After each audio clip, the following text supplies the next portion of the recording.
Hello and welcome to this video of the story of a story, including a pitch. Kind of some insight on how I created one of my books and the pitch I used to get it published. So often writers have a spark, something that will trigger their imagination and inspire them to want to write about it. They can come from many different sources.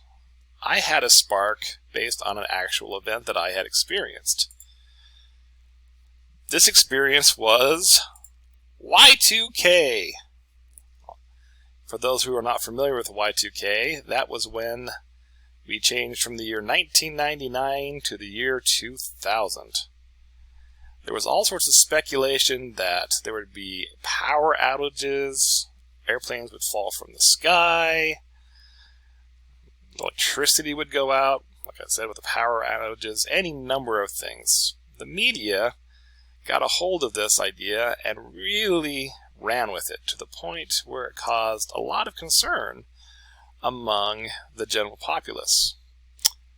It actually caused more problems by overhyping it than it really caused on the day that it happened. Nothing really happened from it. But I thought, what happens if the media got a hold of an idea and ran with it so much that it actually caused even worse problems? I decided that I wanted to explore this from the character of a television director. They say, write about what you know, and for many years I directed live newscasts at a television station, television stations, more than one, and I got to see how the media really took information and what they decided to report upon. We often had consultants come in and try to find ways that we could present the news and choose which stories to pick to gain a more stronger audience, because that's how they made money. This, for me, being a technical person, caused all sorts of ethical dilemmas, because there were times we were reporting on things that frankly were sensational with not a lot of substance, when there were a lot of other things that we could have been reporting upon. It got to the point where I actually left the field altogether. So I thought, what if I could write this story about an event that the media overhyped to where it got a problem, and I could write it from the point of view of a television director who is in the field but sort of detached from the editorial side of things. It sounded like a good idea, and then I hit a roadblock. I started writing the story, and it was going along really well. The main character was becoming fleshed out, he was interesting, yet he was not able to really tell the story that I wanted to tell. It was a challenge. There was something missing that I couldn't figure out.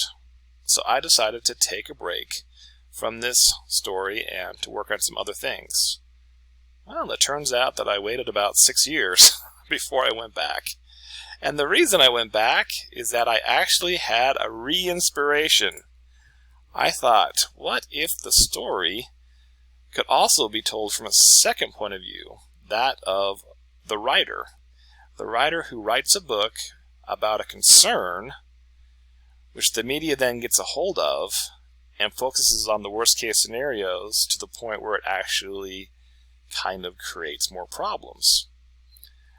I could intertwine their two stories, both the television director, so we could understand the media's role in things, and the writer, how she experienced how her work was ended up used in a way that she did not intend nor did she want. And I think it turned out pretty well. The result is my book, national bestseller. And I'm very proud of this book.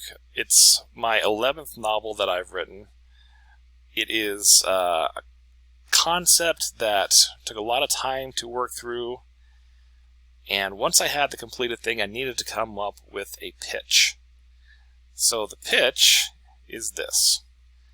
Kendra White, let's try this again.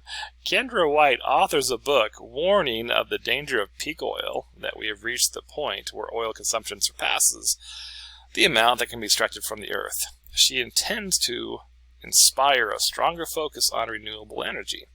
Her book catches the media's attention and becomes a national bestseller.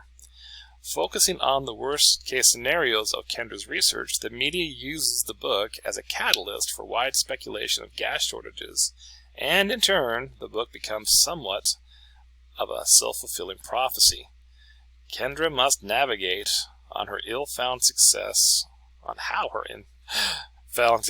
impacts not only her loved ones, but also that she may have created what she was trying to avoid. Now notice, I don't really mention the other character, whose name is Stephen Monroe, because for a pitch, we really are only limited to about 125 words. This pitch here is 111 words. The pitch doesn't have to be all-encompassing, but it captures the essence of the book and hopefully catches enough of an interest for people who want to read about what happens and how the media does this.